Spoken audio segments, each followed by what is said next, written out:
So let's start the slow clap real quick.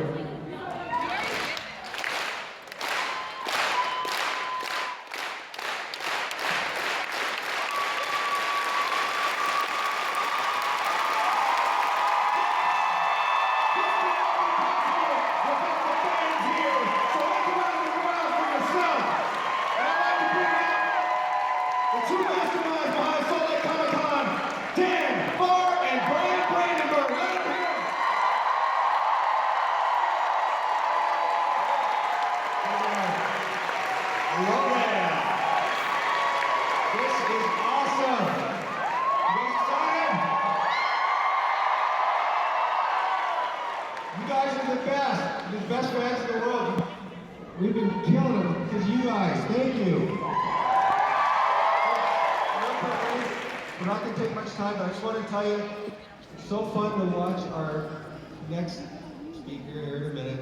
Seeing him back there with kids who are go through some challenges and see what he does to spend his time. He didn't have to do that. He wants to do that. What a gracious, wonderful person.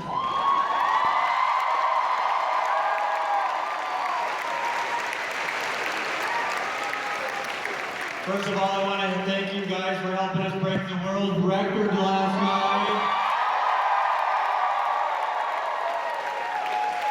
And secondly, we are so excited about our next guest, and we really need to acknowledge that it wouldn't have been possible without all the support of all the fans here. So give yourselves a huge hand.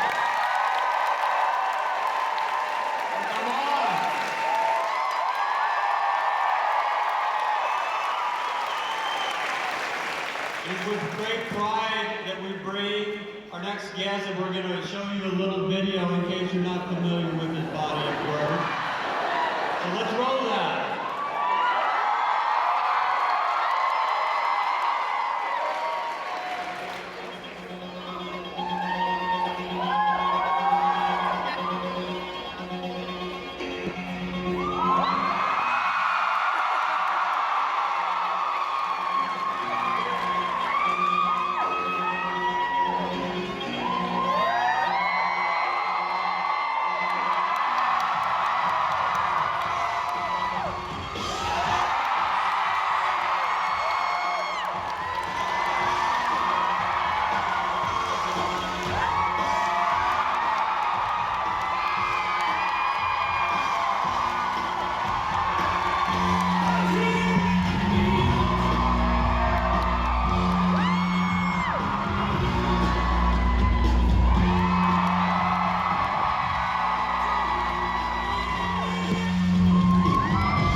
Ladies and gentlemen, Chris Evans.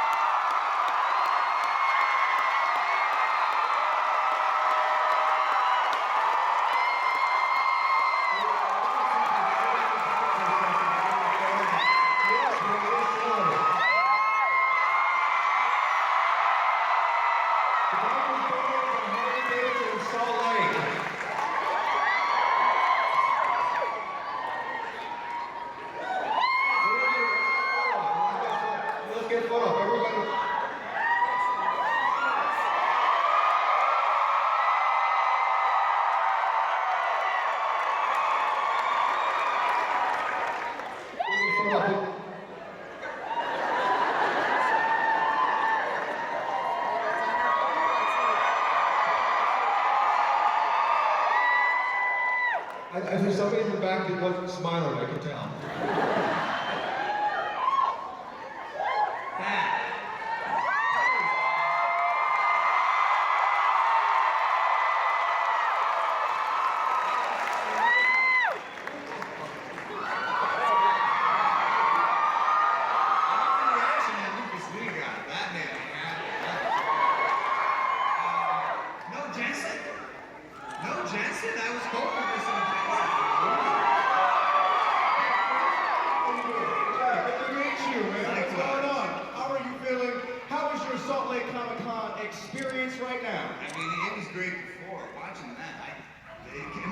say I got goosebumps? I'm like,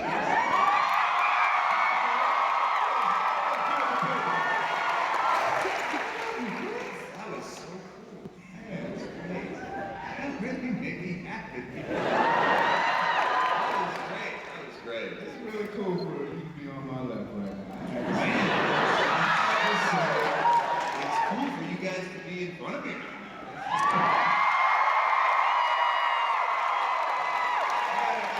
What's your favorite thing about Salt Lake Comic Con? That video I just saw.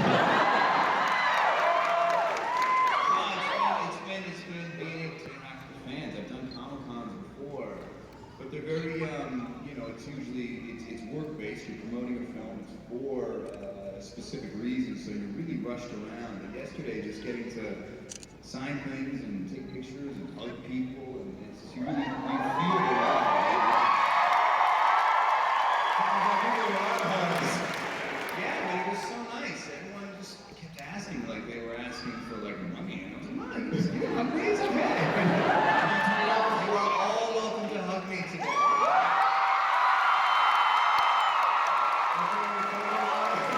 Because it seemed like you would come up and say they told me not to hug you. And it's like, you can hug away, go for it. A little shake. Come on, we're gonna hug.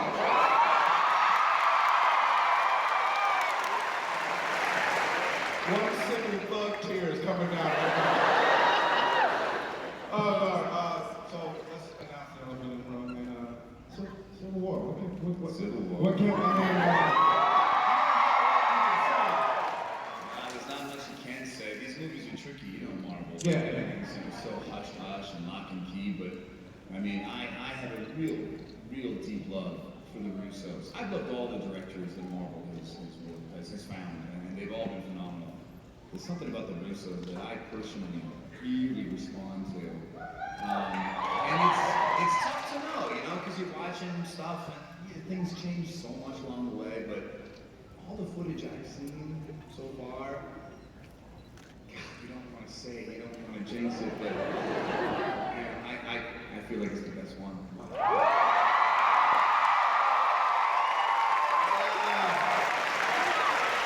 You're just the face of America right now. This is great. I feel like I'm just looking at America.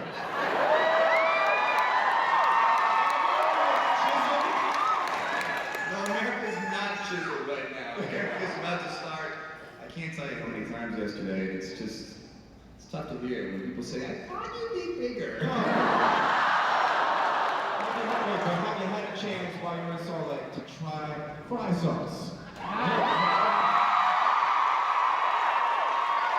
First, you gotta have some fry sauce. It's fry sauce. They take ketchup and mayonnaise and put it together, make it all happy. Some people put a little barbecue sauce and some ranch. Can I just do like a shot? This is the stuff that I can eat now. The next thing I'm doing, I'm supposed to be not supposed to have muscles, so I don't have to go to the gym.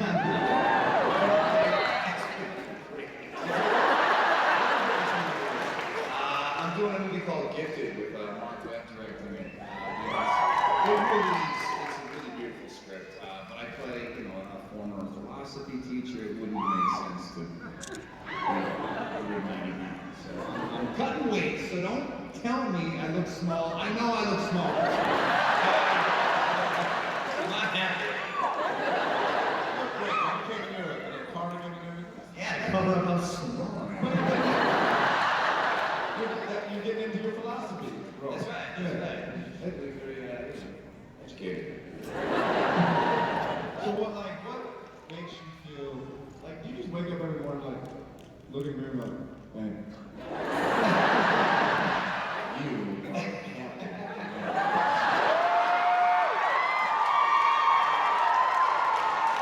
are certainly, the gratitude certainly does grow.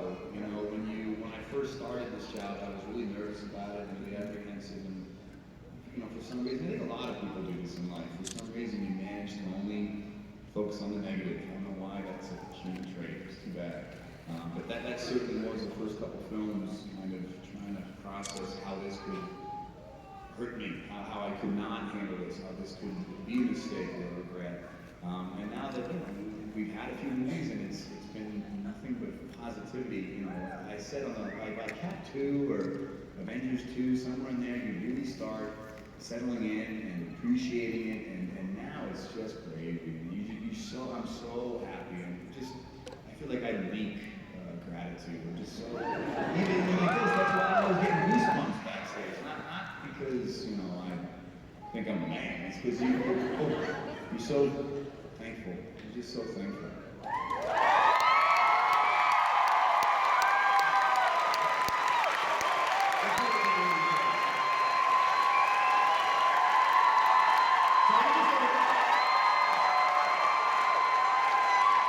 Are you just gonna be Captain America forever? Like, whoa. Like I feel like 3,000 years from now, they'll just know you, man. Well, I mean, listen, there's no denying that superhero films clearly are remade. Yes. This way, you know, just went through this with Fantastic Four. You look forward to the reinventions and the reincarnations. It's nice to kind of have any sort of stamp on it in any capacity. So, because it's such a fun character to play. By reinvention and reincarnation, I mean, so like anything happens in Civil War, like. You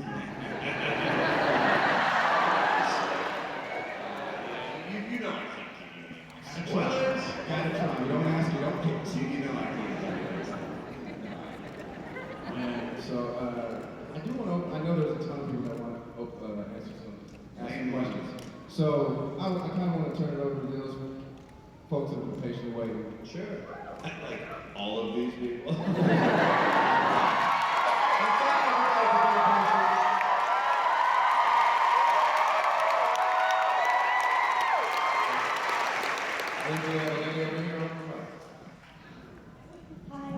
You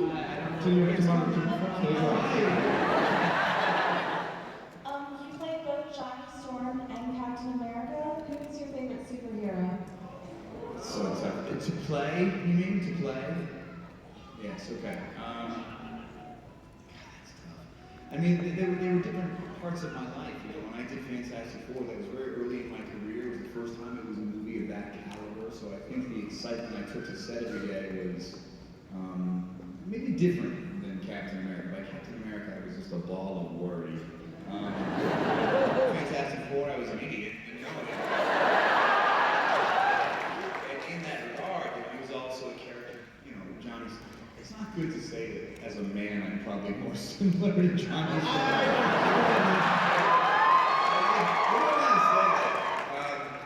You know, I aspire to be like Captain America. But coming to set every day and actually getting to make the jokes and be loose and free and fun, I really loved playing that character.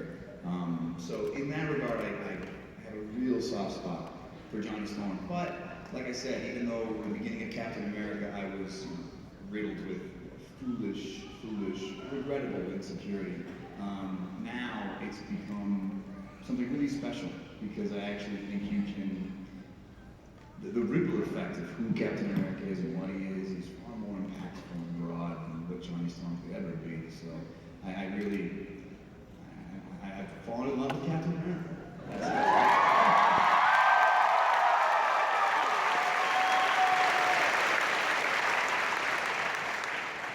Hello.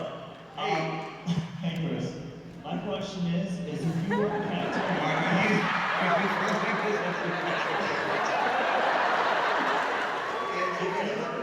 America, would you be in? Did you just zoom in? Would you be on Iron Man's team or Captain America's team if you were not Captain America? And which team would you be on? My man. That's tough.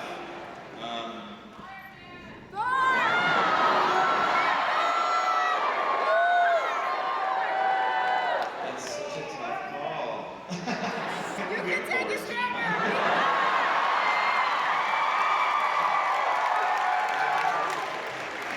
Yeah, I don't know. That's really tough because I mean the whole point of I think God, if you're ever gonna give a spoiler, this is not the place to do it. This is my but I think we all kind of know the story that you know that they want us to sign these accords that hold us accountable, and it's a bit of a role reversal where you know Tony actually thinks we should be signing these accords and reporting with somebody, and Cap, who's always been a company man, and has always been a soldier, actually doesn't trust anymore. And given what happened in Cap 2, I think he kind of feels the safest hands are his own. And these are understandable concerns, but this is tough. Because even reading the script, you're thinking, man, I think I agree with Tony in a way, you know, that I do agree in order to kind of make this work, you do need to surrender to, you know, the group. It can't just be one person saying, this is what I think is right, and this is what we're going to do. But Cap has his reasons. He certainly has his reasons, and he is a good man, and his moral compass probably is the cleanest. So this is a tough thing. This is what made it so interesting while we were filming, you know. And this is what hopefully will make the movie great, because nobody's right, nobody's wrong. There's no clear bad guy here. We both have a point of view, which is akin to most disagreements in life and politics. It's just your point of view. So, in a very roundabout way, I didn't answer your question.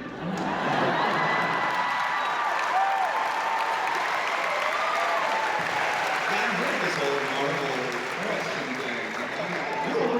You talk a lot, but you give no answer. You make a great president.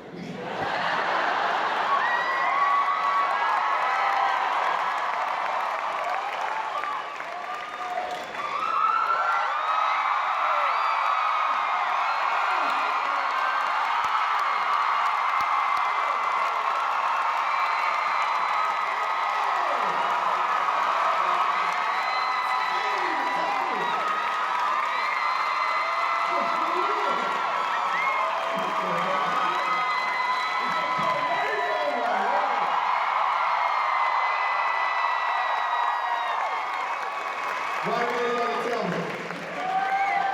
Ladies and gentlemen, Anthony Mackie.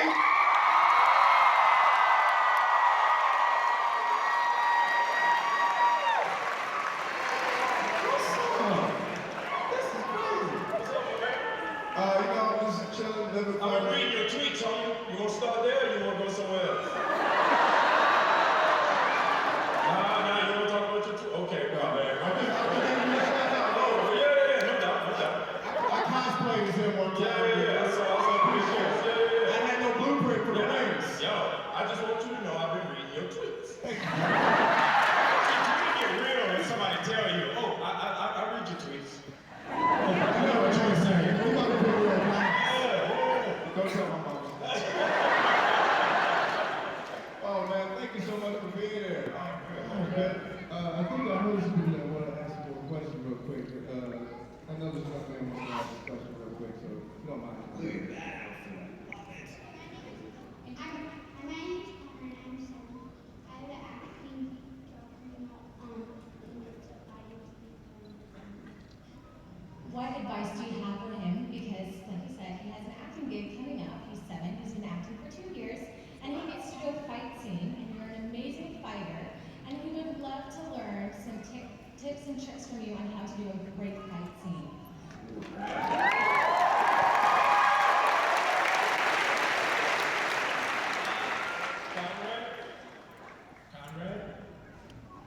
Connor, sorry.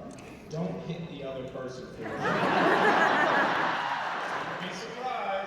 You'd be surprised how many times the person gets up and just literally punches you in the stomach. Especially if you're fighting Frank Grillo. That was going to be my advice. Don't fight Frank Grillo. Because he doesn't understand. It's fake. Right. You can literally come to work and punch a 7-year-old. If you don't block a Frank Grillo punch, you're getting But what I was going to say, don't be afraid to get hurt. Now, Mom, you may hate that advice, but I think it what's that? I'm okay with it.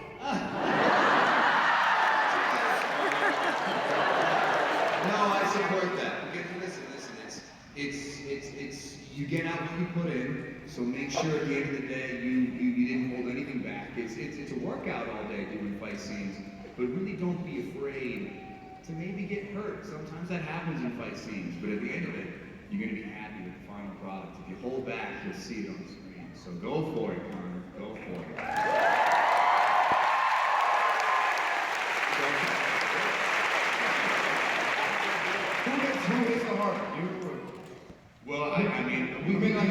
scrappy with each other? We've never. Oh, I think Mackie's pretty soft. Nah, this is my off season, so. This your off season? I'm off the salmon and chicken, so I'm kind of lightweight right now. I know you like pork shanks. Oh man, I know you're a big. better believe it. You're a big Red foodie. wine reduction with raisins in it over the top. Come on. Say it in. Too food to me too fast. Oh, okay. You sound like it.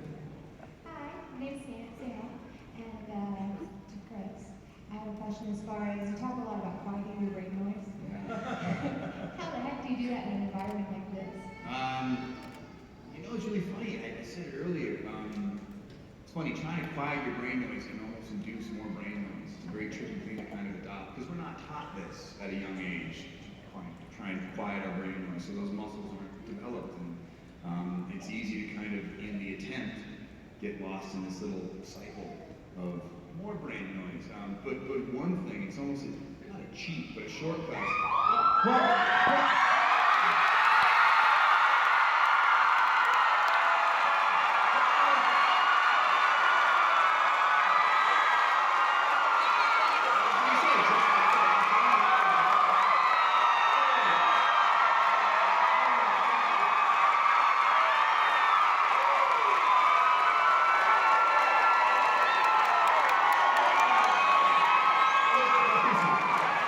Y'all gotta stop doing that. I got high blood pressure.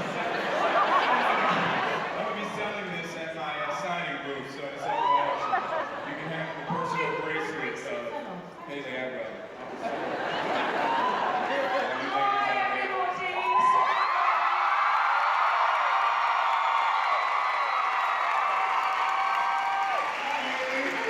What's up? I'm Jay, low budget Falcon. What's up? Just got off a plane, rather tired. Did Slightly hungover, but you have fun, dude? it's really cheesy. You guys are great. Y'all gotta stop it. You more surprised I know, is my mom backstage? Woo! All right. Hey, perfect. She's like, I still have my question, man. I'm like, Siri, all of them are on stage now. What should I ask? I was gonna say just gratitude. I actually think being grateful, if you're truly grateful for whatever is happening in your life, I don't think brain noise can exist. Really. I think if you're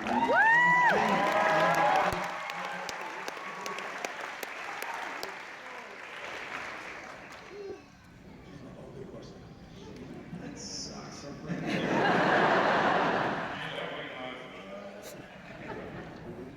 Sorry, go. Okay. My name's Ellie. I'm like, crush on Chris.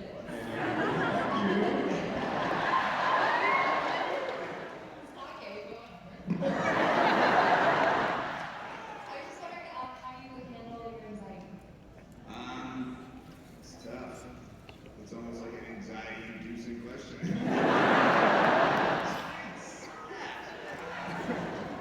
Yeah, I mean, again, it's the same thing. It's about maintaining a healthy mind perspective, and I know it sounds strange, but practicing stilling your brain. Yeah, I don't want to go into the word meditation because it almost gets a little too.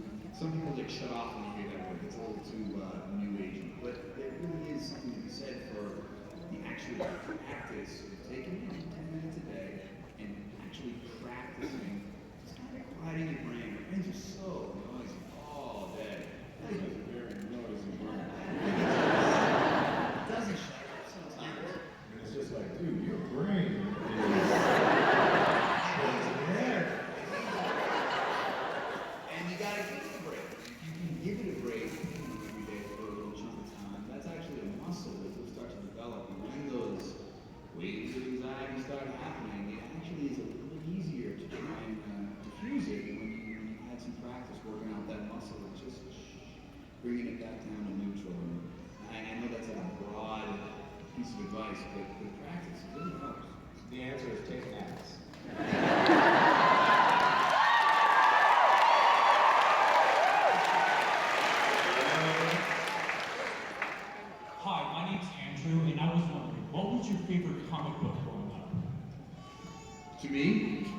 Yeah.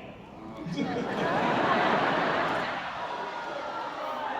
mean, this world is gonna turn on me. I didn't read many comic books growing up, but that's because I don't think I was smart enough. I was watching like Tom and Jerry.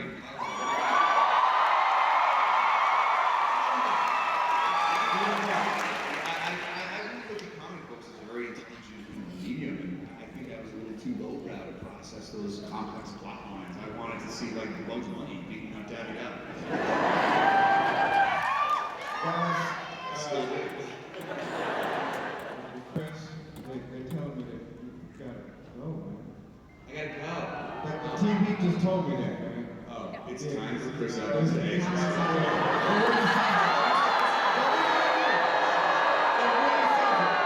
They're giving me all types of signals, man. Yeah, I just want to say thank you so much for being here. Thank you. I can't wait to see this movie.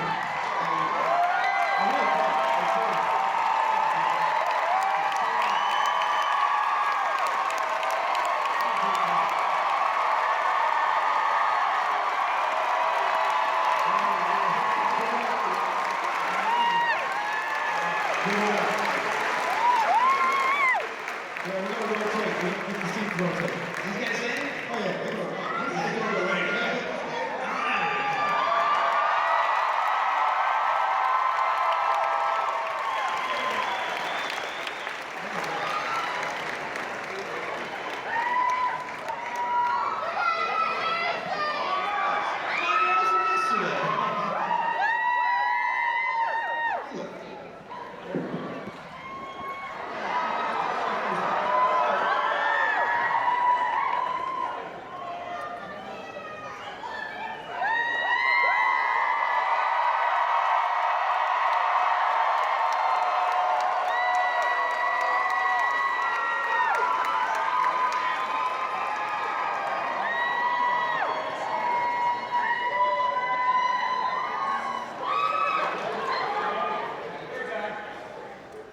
Oh wow.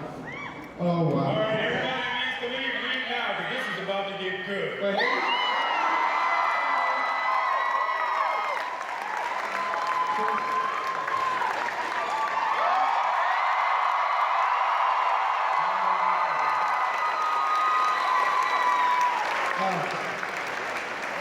Anybody want to know plot points about Civil War? I'm about to say and give you all that information. Anthony, before we get started, I just want to do this real Just a real quick thing.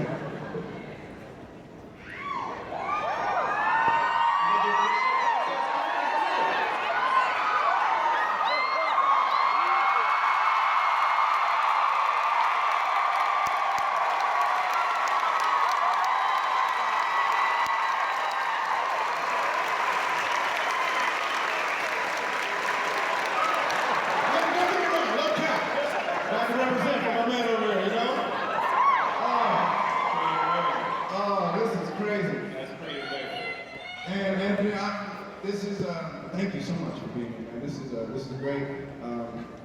If you couldn't tell, I'm a fellow black dude, man. And I will tell you right now, seeing you on screen, and I really love what they did with Sam Wilson as Mackie. I'm a veteran myself, and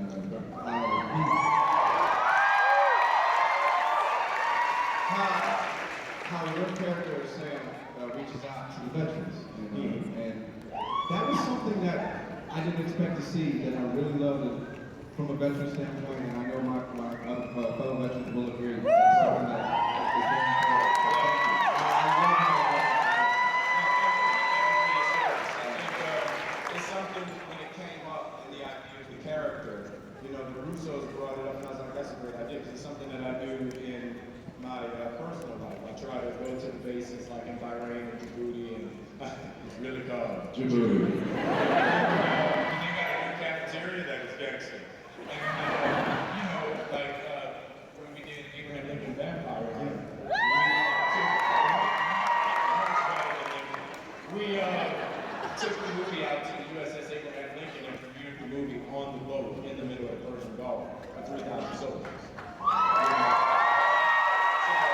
it's something that I try to do all the time. It's very important. Thank you so much for it. And I know I read your tweets. Okay? I know you love food, man. So I asked Chris, but have you had fry sauce? I have not had the sauce of a fry. I think that would be called grease, right? It's delicious. Yeah, you know, just tell the Lord. So, like, what was worse? Getting served by Eminem in 8 Mile. I think everybody here is too young to remember it. No, Clarence, I remember. Getting served by Eminem or getting beaten by Ant-Man.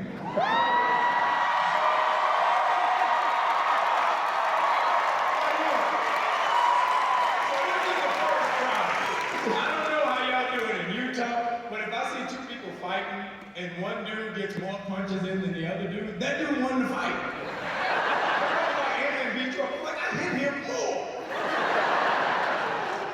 And it's Paul Rudd.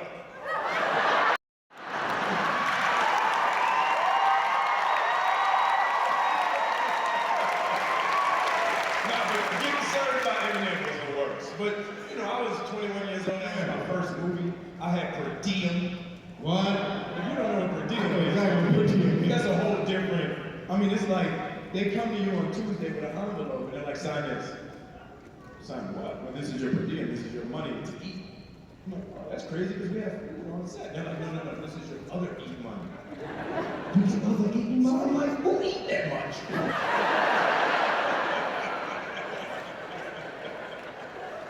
So, you know, but 8 Mile was a hard pill to swallow because I know I beat up Paul Rudd, but Eminem shut me down. Yeah, you did that face.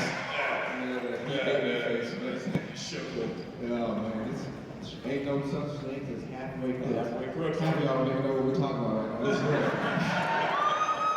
So, how do you feel that your role is going to play a part in Civil War, and then, you know, dare I ask, leading up to Infinity War? Well, the great thing is now I'm an Avenger.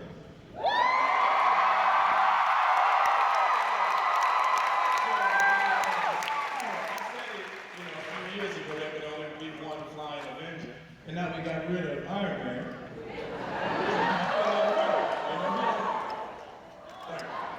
So we've had Iron Man's all right. He'll come back in for 17 more movies. Can you like hook me up with the blueprint for the wings, man? Like, cause I mean, like, you realize you could literally say, you could go up to a woman and be like, I'm literally the flyest brother alive.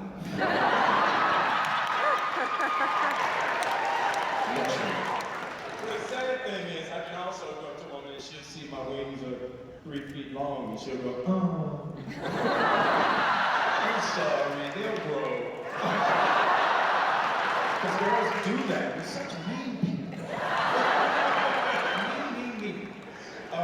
But nah, it's you know, it's amazing. It's amazing how the pack and the wings and everything is probably about 30 pounds.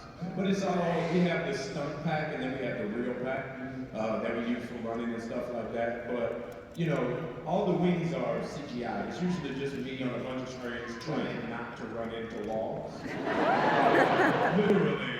Like, we were shooting in Atlanta and they're like, all right, we need you to come in and land. That's when stop and go, Iron Man, what's the problem? Right? Did you really say it like that? Yeah, that's how I talk. Yeah, that's how I talk. Right there, I went straight shot. I went all the way. I'm like, no holding back. I'm going full brother 1963. So, hey, Iron Man, what's going down, brother?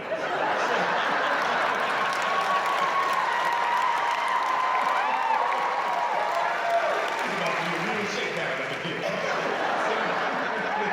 So all you jive turkey. You jive turkeys better back up.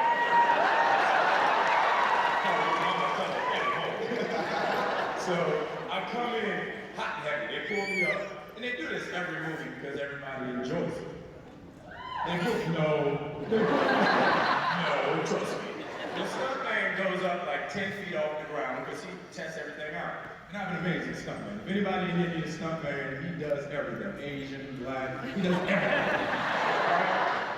Literally. So he pulls him up like 10 feet. He comes in, lands, and he does hardcore and all that stuff. So he lands and he's like, oh man, what's up? Like, that was dope. I didn't do that. So they geared me up.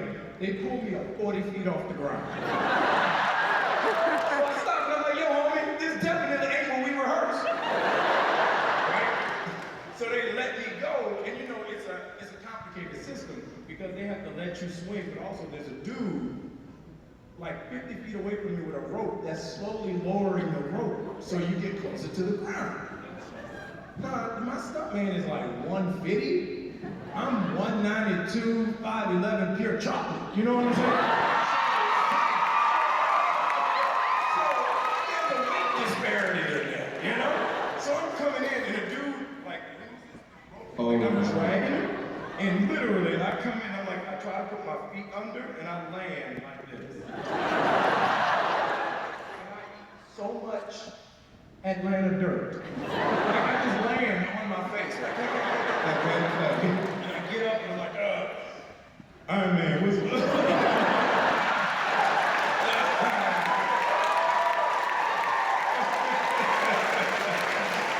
And everybody laughs, and they clean me off, and we do it again. And everybody laughs. That's crazy. Young lady over here, I know some people want to get some questions. A lot of people, so we're going to try. Thank you all for being here, by the way. I have an infinite love. My career started in the state of Utah. I have an infinite love.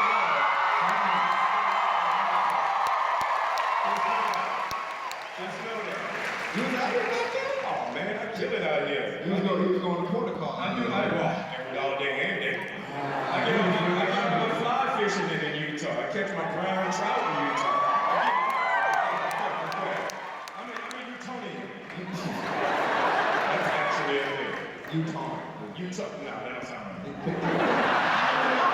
I'm going to tell you, they said the same thing. I studied English in high school, so I can tell you it's a Utonian. Right now, thank all you Utonians for being here. You know what, you're right, because I went to 4 online colleges and clearly didn't know that. You got kicked out of online. Yes, I got kicked out. Absent. Bad Wi-Fi. Sorry, young lady. Sorry. Hi, my name is Tracy. I'm from Seattle. Tracy from Seattle. And my question to you is, as a black superhero, Uh-oh. how do you feel you are a representative? There aren't many black representatives out there that we can look to. Do you feel pressure because so many people are looking up to you? Not at all. It's a very good question, and Tracy. And it's interesting to me because I feel like kids don't get race. Kids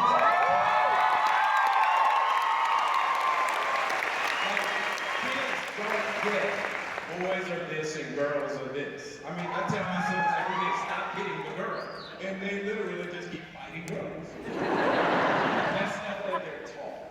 So for me, it's great to see little brown boys and little yellow boys and little white boys and little Latino boys and little everything boys with Falcon costumes. Because they can do that.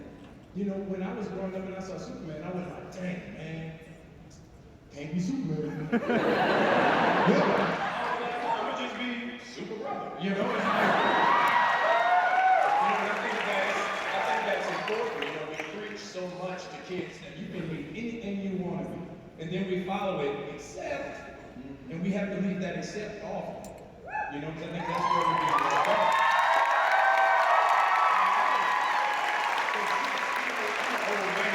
When I was growing up, Tracy, you look like you're 22. So I'm old enough to be your dad's fishing buddy. So when I was growing up, when the sun came up at 7:30, the kids had to get out of the house and play in the yard. And you only were allowed to come in for like snacks, or if someone was bleeding, you have to and you just go and you sun up, outside, sun down, you better be on the porch. And that's kind of how it was. So your imagination grew leaps and bounds because you created everything. And Superman and Iron Man and Falcon looked like whoever you were playing with. You know, like my best friend growing up, Jamil Foote, he was like somewhat Native American, somewhat Asian, somewhat white, somewhat we didn't know. You know what I mean? But Jamil Foote was always like the guy. Like when we played cops and robbers, he was always the cop. He was always the robber. He was always the sidekick. He was always something. So to me, growing up, whoever he said he was, he was. And I think we have to do that with our kids. Now we have to do that with our adults.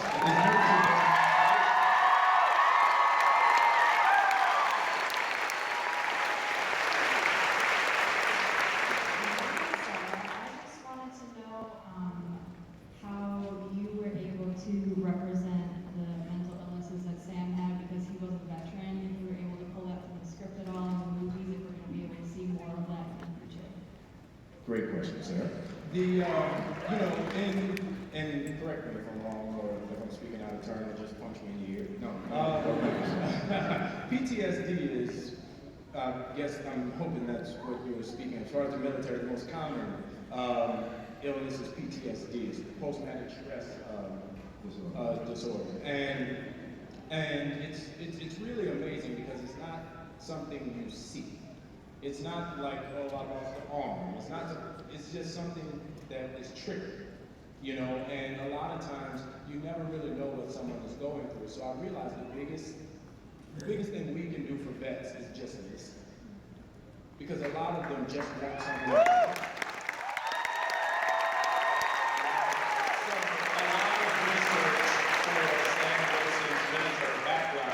Was just me listening. I was very lucky when I did her Barbara.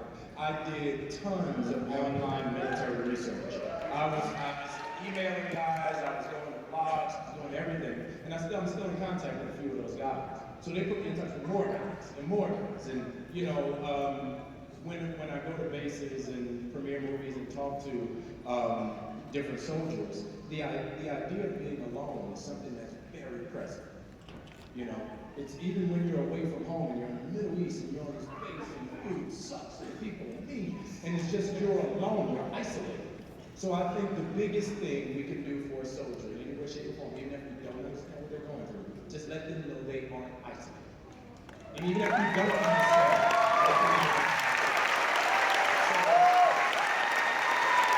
coming at it from that perspective, the PTSD was something that I got, because I think as a kid, at some point in time, we all felt that emotion. So I could relate to it. So it's something that I've never experienced as an adult, but it's something that I've been able to listen, comprehend, and try to help. Wow. Thank you so much.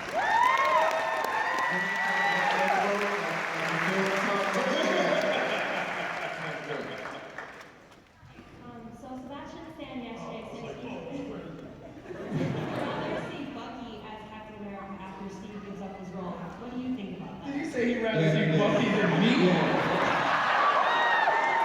My colleague told me he moderated for Sebastian yesterday, and yeah, what that guy is saying. He said you'd be like Biff Tannen. If you were Cap, you'd be like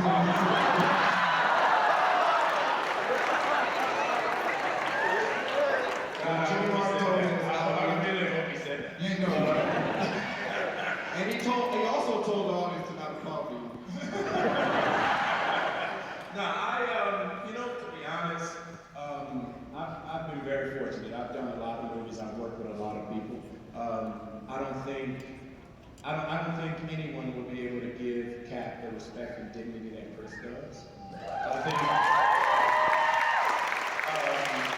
you know, I feel like we joke about it, but you know, he's Maverick and I'm Deuce. You know, like he's Maverick and I'm Iceman. You know, it's one of those things where I don't think we need a new Cap. I don't think Cap needs to change. I don't think Cap needs to go away. I think Sebastian would be a great Cap, but then we're left without Bucky. You know, I think I would be a great Cap, but then we're left without the Falcon. I mean, I can do it. I just gotta get in shape, but just in case it's off season. I'm just stuntman, whatever you need. I would come in on the thing and just, face plant. I would do all the face plants for you. Per diem and pink Starburst. There we go. Pink ain't no joke. Exactly, right? They're 4 in a pack. Yes. Casey, I count them. 4. I've never gotten 5 pink in a pack of Starburst.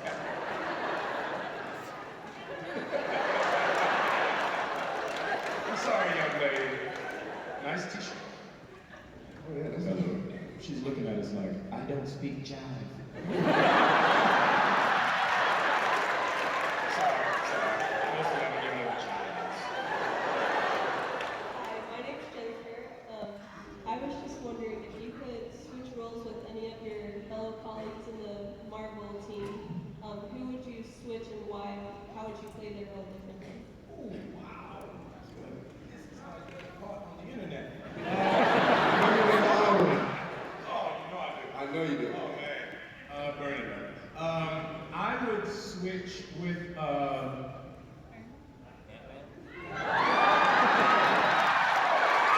me answer this question before, haven't you?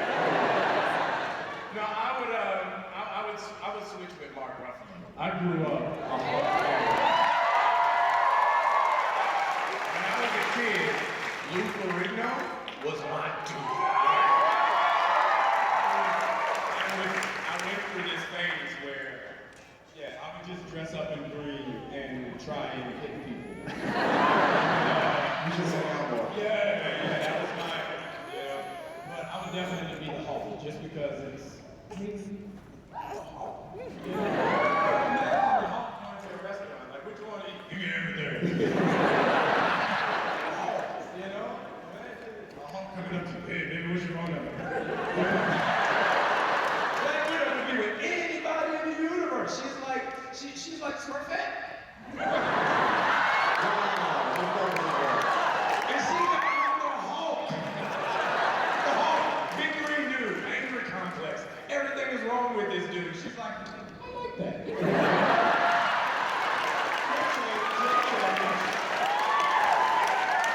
I come flying through, I'm in the military, I got wings, I'm cool. She's like, so definitely the Hulk. Black Hulk. Hulk. Hulk. He would be so angry. He would be so angry. I would just always be green. Got an afro thing with that Afro one, too. big. Afro chest.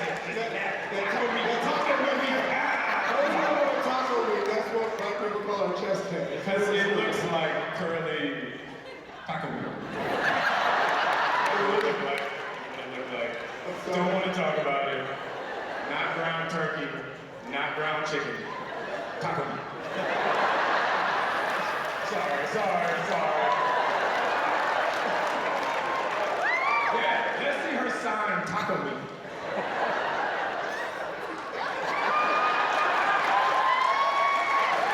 Also, the other 2 signers are looking at her like, glad I didn't get taco meat.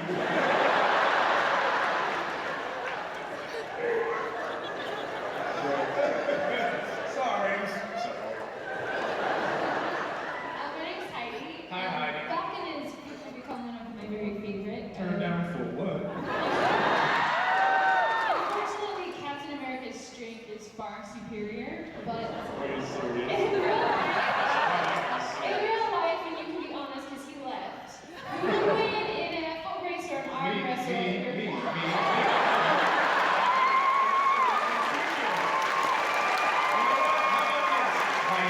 I don't know if you know, we're doing like photos and signings later. So we had a push-up competition on set that was started by Vision.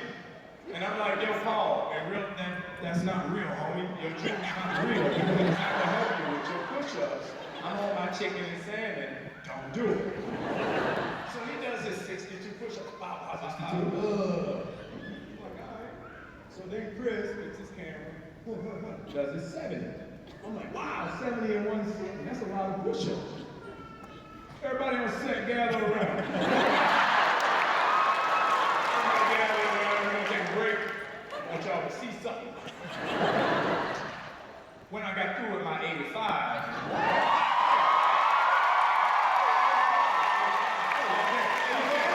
Okay, good for you. And I just stopped because my wrist started hurting. You know what I mean? I had my wraps on.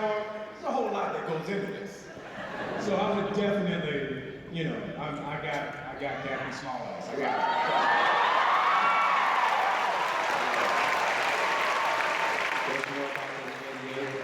I'm just saying, homie. What you know about those 88 push-ups? Well, you know, you're slim though. You can do that. What? Don't say proof. Well, this is my off season. I'll come back next year when we shoot, and I'll just stand through all the panels and do push-ups. You can do one military push-up. Oh man, one military push-up. With the short arms, you know, a proper military push-up.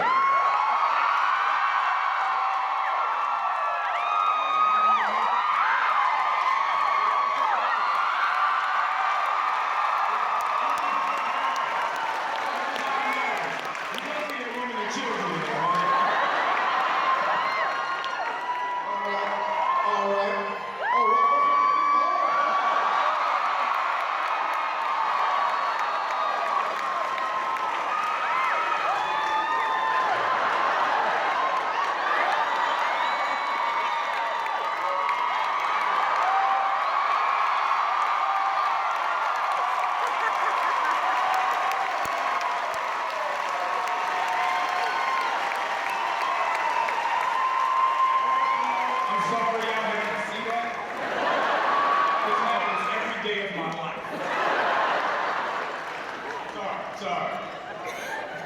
Is there like an EMT here, please? I wish I could have took a selfie of us push-upping. You probably could have. I'm sorry. I don't think I can be talking in my mind. Give us some Gatorade. He ain't playing around. Go ahead. See, I was working glutes and chest. Gotta keep the glutes tight. I missed that. Did you say I have nice glutes? For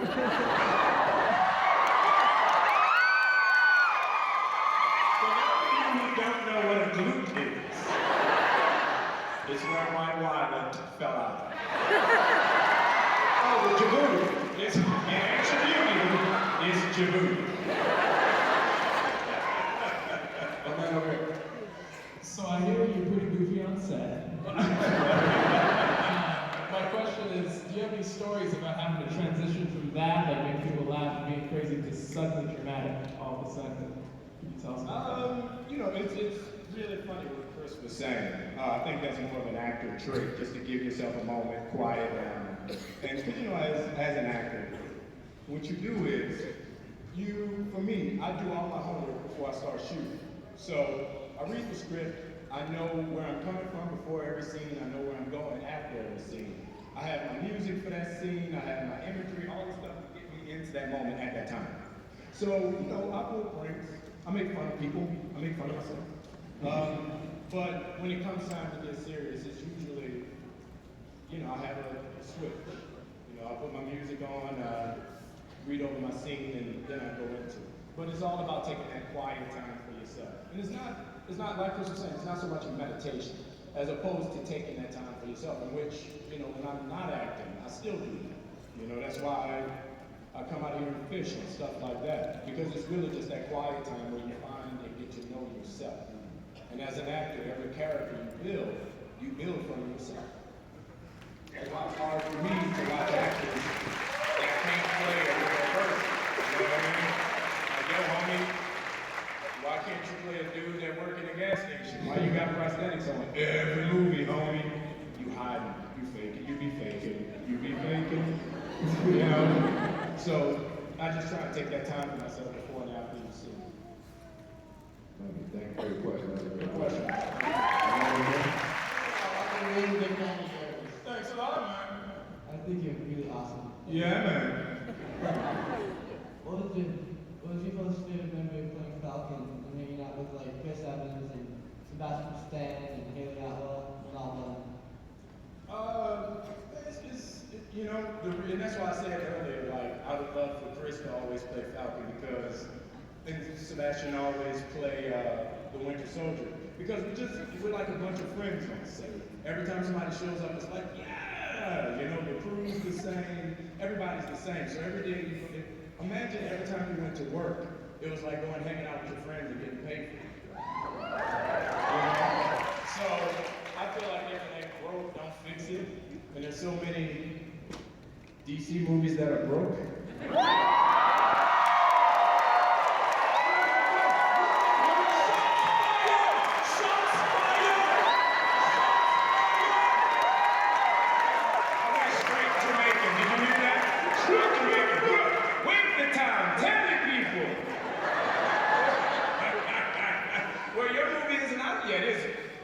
Maybe it won't be broken. Think about it. Think about it. Roy Jones and lean back. The horrible entry. So, all day. What's up, man? Hi, my name is Stephen Martin. Like Steve Martin? That's awesome. I have a question. If you can become Captain America, what will you do with those powers? Wait, does he have the wings? Yeah. I'm gonna be like Falcon America.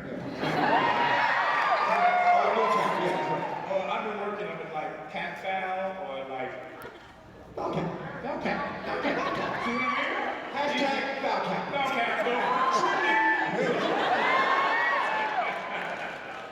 No, I feel like if I would use them for all the wrong reasons. I think if there were no consequences for my actions, I would be an awful person. I'm really just come in here, jack all y'all up. I would be or not pay for dinners at restaurants and be like, yo, stop me, homie.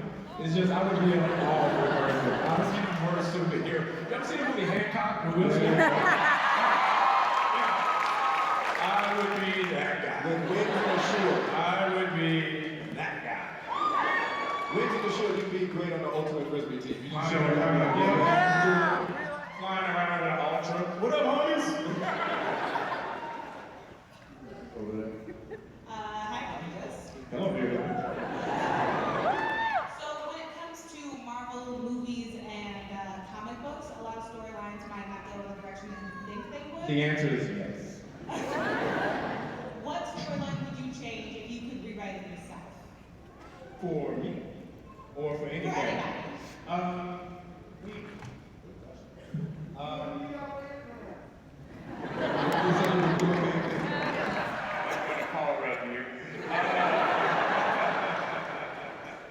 I would probably change just any Thor storyline. No. I give it to Hemsworth because Thor is by far the hardest character to pull off in a movie. Because you're in alternate universes, you got stones, I mean everything.